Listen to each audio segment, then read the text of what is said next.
کھڑکی مسجد دہلی کی مشہور تاریخی مسجدوں میں سے ایک ہے، جس کی تعمیر 1380 میں ہوئی تھی۔ اس مسجد کو فیروز شاہ تغلق کے وزیر اعظم خان جہاں نے بنوایا تھا۔ خان جہاں ایک نو مسلم تھے جنہوں نے 7 مسجدیں بنوائیں، اور کھڑکی مسجد ان میں سے ایک ہے۔ کھڑکی مسجد بھی دلی کی ایک بہت ہی مشہور و معروف مسجد ہے۔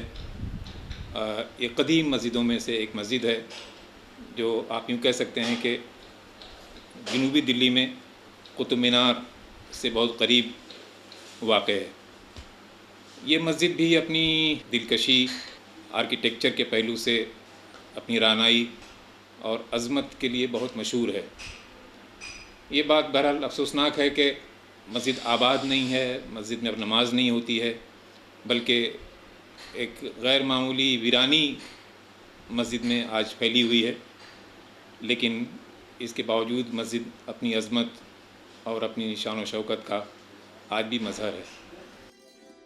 دہلی کا چوتھا کھنڈر شہر جہاں پناہ کے قریب یہ مسجد جنوبی دہلی کے کھڑکی گاؤں میں واقع ہے۔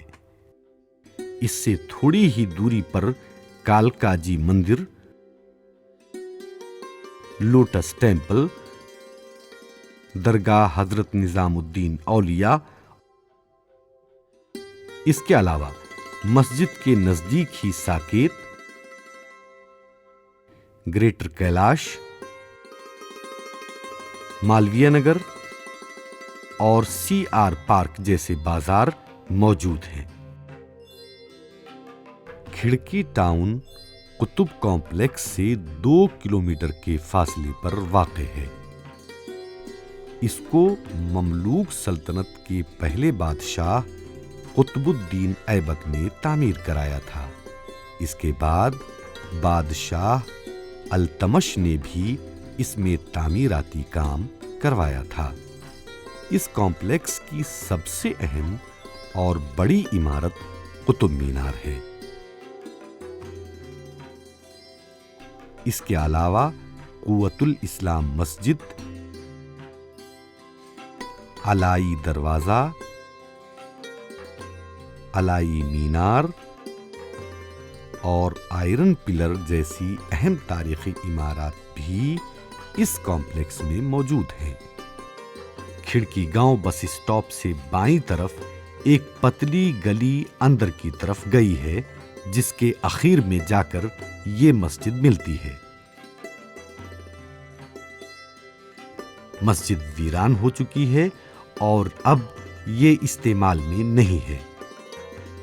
اندر بالکل اندھیرا سا ہے اور یہاں چمگادڑوں اور پرندوں کا راج ہے۔ یہ مسجد باہر سے ایک قلعے کی طرح دکھائی دیتی ہے۔ اس کے چاروں طرف آپ مضبوط دیواروں کو دیکھ سکتے ہیں، جیسے کسی نے قلعے کی چہار دیواری کر رکھی ہو۔ مسجد کھڑکی میں لودھی اور مغلیہ آرکیٹیکچر کا امتزاج پایا جاتا ہے۔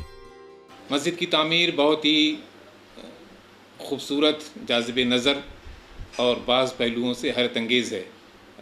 مسجدیں عام طور پر اندر سے باہر سے جیسی آپ دیکھتے ہیں، اس سے ذرا سا مختلف یہ مسجد ہے کہ یہ قلعہ نما ہے۔ باہر سے آپ دیکھیں گے تو لگے گا کہ بظاہر جیسے کوئی قلعہ ہے۔ یہ اس میں صحن نہیں ہے، بلکہ پوری مسجد گویا ایک گھر کی طرح سے بند ہے۔ اور ایک بہت ہی عجیب و غریب چیز اس مسجد میں یہ ہے کہ اس میں اندر جگہ جگہ چھت میں اوپن اسپیس ہے، گنبد جو ہیں کھلے ہوئے ہیں۔ اگر آپ نے مسجد نبوی دیکھی ہو مدینہ منورہ میں، تو اب گویا سینکڑوں سال کے بعد میرا ذہنی در جاتا ہے کہ سینکڑوں سال کے بعد اس فن تعمیر کو مسجد نبوی میں استعمال کیا گیا ہے آج کے انجینئرس نے، اور جگہ جگہ مسجد نبوی میں بھی جس طرح سے بلاکس اوپن ہوتے ہیں، کھلتے ہیں، اور مسجد میں سے اندر سے آپ آسمان دیکھ سکتے ہیں، اور روشنی کا اہتمام اس کے ذریعے ہوتا ہے. ٹھیک یہ طرز آج سے سینکڑوں سال پہلے اس مسجد کی تعمیر میں کیا گیا ہے. لودھی بادشاہوں کی تعمیرات میں مقبروں کا ایک اہم مقام ہے. وہ 2 طرح کے مقبرے بناتے تھے، 1 منزلہ اور 2 منزلہ. دوسری اہم خصوصیت تھی کہ یہ 8 پہلو ہوا کرتے تھے. ان کی عمارتیں اور مقبرے پتھروں کو کاٹ کر بنائے جاتے تھے اور اس میں کوئی خاص کشش نہیں تھی. بعد میں جب مغلوں کا دور حکومت آیا تو فن تعمیر میں زبردست تبدیلی آئی. جھروکے، چھتریاں، چھجے، جالیاں اور گلدستے وغیرہ عمارتوں کے اہم حصے بن گئے. ہمایوں کا مقبرہ، تاج محل، لال قلعہ، آگرے کا قلعہ، لاہور کا قلعہ، جہانگیر کا مقبرہ وغیرہ میں جھروکے، چھتریاں، چھجے اور جالیاں زیادہ سے زیادہ دیکھنے کو ملتی ہیں. اندر آپ مسجد میں رہیں گے تو آپ کو بہت سارے گنبد نظر نہیں آئیں گے، لیکن اگر آپ مسجد کے اوپر جائیں، یہ اوپر سے اس کا نظارہ کریں تو مسجد میں چاروں طرف چھوٹے چھوٹے گنبد بڑی تعداد میں نظر آتے ہیں. چھت کو کھلا رہنے کا اہتمام جو جگہ جگہ کیا گیا ہے، ہوا اور روشنی کا غیر معمولی اہتمام کیا گیا ہے. شمالی ہندوستان میں صرف 2 بند مسجدوں کی مثال ملتی ہے اور کھڑکی مسجد ان میں سے ایک ہے. عمارت 2 منزلہ ہے اور بیسمنٹ میں کئی منزلیں ہیں جو 87 اسکوائر میٹر میں پھیلی ہوئی ہے. مسجد کی چھت پر 85 گنبدیں ہیں. تعمیراتی نقطہ نگاہ سے یہ موجودہ بستی حضرت نظام الدین اولیاء کی کلاں مسجد کی طرح دکھائی دیتی ہے. مسجد کا صحن 4 چھوٹے چھوٹے حصوں میں منقسم ہے. بند مسجدوں کی مثال میں جنوبی ہند میں شہر گلبرگہ کے قلعے میں واقع جامع مسجد ہے جو اسپین کی مسجد قرطبہ کی طرز پر تعمیر کی گئی ہے. مغرب کو چھوڑ کر اس میں 3 دروازے تینوں جانب ہیں، یعنی شمال، جنوب اور مشرق کی جانب. مشرقی گیٹ اصل انٹرنس ہے جبکہ جنوبی گیٹ سیر و سیاحت کے لیے کھولے جاتے ہیں اور لوگ اسی دروازے سے آتے اور جاتے ہیں. 4 گوشوں میں بنے خطرناک گول برج مسجد کو قلعے کی شکل دیتے ہیں. یہاں کا انٹیریئر ورک اتنا زبردست ہے کہ تاریخ اور فن تعمیرات کے طلباء کے لیے کافی خوشگوار ہے. عموماً مسجد میں ایک بڑا صحن ہوتا ہے لیکن یہاں پر ایسا کچھ نہیں ہے بلکہ مسجد اسکوائر نما ہے. اس میں کئی کالم ہیں. کالم سیکشن میں تقسیم شدہ ہیں اور ان سب کے اوپر گنبد ہے. دلی ہم سب جانتے ہیں کہ ایک ایسے مقام پر ہے جہاں شدید سردی بھی ہوتی ہے اور شدید گرمی بھی ہوتی ہے.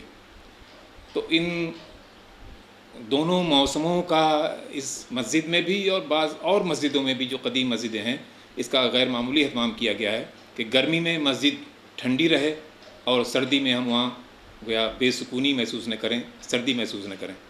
اس کا اہتمام کیا گیا. دوسرے جو اوپر بہت سارے گنبد بنائے گئے ہیں یہ شاید ساؤنڈ سسٹم گویا اس زمانے کا تھا. اس زمانے کی بہت سی مسجدیں ایسی ہیں کہ جو بہت بڑی ہیں لیکن امام جو نماز پڑھاتے ہیں یا خطبہ دیتے ہیں جمعہ کا تو وہ آواز پوری مسجد میں پہنچتی ہے. ہزاروں افراد تک گویا امام کی آواز قرآن کی تلاوت پہنچتی ہے. یہ خاص گویا ساؤنڈ سسٹم تھا جس کا اس زمانے کے انجینئرز نے اہتمام کیا تھا۔ چھت بڑے بڑے مونولیتھک کالمز پر ٹکی ہے۔ مسجد کی پتھر کی جالی دار کھڑکیاں اس کی سب سے اہم خصوصیات میں سے ایک ہے۔ جب سورج کی روشنی ان کھڑکیوں سے چھن کر فرش پر پڑتی ہے تو خوبصورت ڈیزائن بن جاتے ہیں جو بہت پرکشش دکھائی دیتے ہیں۔ سب سے اہم بات یہ ہے کہ جس بنا پر یہ کھڑکی مسجد مشہور ہے وہ دیکھنے کی ہے کہ واقعی اس مسجد میں پتھر کی جالیوں کی بڑی تعداد میں کھڑکیاں آویزاں ہیں، اور کبھی آپ جائیں تو آپ محسوس کریں گے کہ ان کھڑکیوں سے جب سورج کی کرنیں چھن کر مسجد کے اندر داخل ہوتی ہیں تو اس کے فرش پر بہت خوبصورت ڈیزائن بنتے ہیں۔ مسجد کے اطراف میں دہلی کے شہر جہاں پناہ کے کھنڈرات، بلند و بالا وجئی منڈل پلیٹ فارم اور بیگم پور مسجد کی گنبدیں خوبصورت نظارہ پیش کرتی ہیں۔ دلی کی گلی گلی میں کھڑکی مسجد کا ذکر ہے، اس کا نام ہے، اس کی شہرت ہے، اور شاید اب سے آئندہ سینکڑوں سال بعد تک بھی اس مسجد کا ذکر، اس کی شہرت میں کوئی کمی واقع نہیں ہوگی۔